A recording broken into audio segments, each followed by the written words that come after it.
te ragal ñu ngi ci am jot bu rafet. D'accord, les attentes sont énormes parce que bu ñu ci mënee jël par exemple emploi des jeunes bokk ne ci li tax ñu sanctionné régime bi fi nekkoon ba xale yi sax doon jël ay gaal di dem Europe am ñu jël Nicaragua bi dem pour dugg États-Unis ñu bëri ñàkk ci seen bakkan surtout ci géej gi tey ndax dina yomb ci gouvernement bi fi nekk tey ñu indi ay solution ci li mu gën a gaawee ci problème boobu muy emploi des jeunes daanaka régime yi fi jaar yëpp mu leen daane la.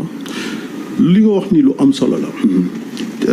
Et je pense que loolu sas la ci gouvernement bi ndax tey la demande bi nga xamante ne ni wala le nombre de personnes employables bi ñëw ci marché bi. su ma juumul ñu ngi wax entre 200 et 250 000 jeunes. te encore une fois dañu nekk ci pays boo xam ne en matière d'industrie amuñu infrastructure yi pour mën a def loolu. En matière de formation amaguñu noonu trop formation yu am doole pour pouvoir jox xale yi liggéey en masse. maanaam ñu mën a jox 20 000 30 000 40 000 50 000 jeunes. luy indi loolu mooy ñu moo am la faculté de créer des usines un peu partout dans les zones économiques yi nga xamante ne ni moom la ñu Sénégal tëral.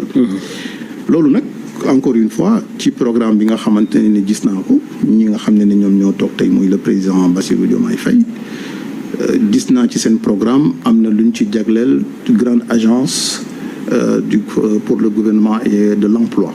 lu mel noonu li ciy wax ni dinañ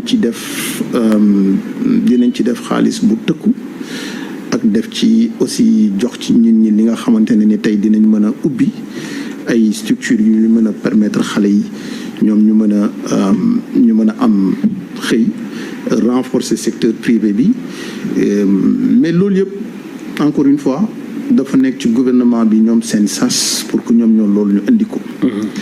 ñun jot nañ ci liggéey. waaw jot nañ ci liggéey ba am ci ay propositions ci yan anam la ñu war a mën a décentraliser ci yan anam la ñu war a mën a déconcentrer lépp li nga xamante ne ni moom mooy politique étatique. pour que emploi yooyu noonu mu mën a wàcc au niveau de chaque département au niveau de chaque région. luy indi loolu il va falloir qu'au niveau international ñu mën a waxtaan ak ñi nga xamante ne ni tey foofu la mbir yi di xewee mooy ñi nga xam ne ni ce sont les grands constructeurs. am na dëkk yu mel ni Maroc yoo xamante ni tey dañ fay def ay usines d'assemblage war nañ ko mën a def fii Sénégal. dëkk yu mel ni Inde am na transfert de service yu ñu fay def. am na ay centre de service partagé yoo xam ne ñu ngi fay def comme call center yu ñuy def fii au niveau du Sénégal. ñu ngi fay def aussi tuuti ci man li may yëngu ci wàllu comptabilité ak finance. yooyu yëpp ay transfert la yoo xamante ne ni war nañ ko mën a def fii ci biir Sénégal mais loolu day nekk ay négociations yoo xam ne ni entre état ak état ñoo koy def. am na yeneen liggéey yoo xamante ne ni aussi nguur bi dañ ko war a def mooy tey société yu mel ni Microsoft yu mel ni Google. donte ay entreprise lañu mais ñëpp xam nañu àddina bi ni muy fonctionner. waaw def ci am ay licence yoo xam ne dañ ko war a négocier pour que ñoom ñu mën ko jagleel fii Sénégal bu ko defee yeneen sociétés yi dinañ gën a mën a ñëw pour que emploi yooyu noonu xale yi mën cee gis seen bopp. donc dafa nekk benn ensemble de propositions. et ça demande du temps pour loolu yëpp am. laajul temps dafa laaj compétence rek xam-xam. est-ce que dina xëcc ci benn mandat. pour am non mënul xaj ci benn mandat. xale yi fi mu ne nii moom yàkkamti nañu amum xëy de.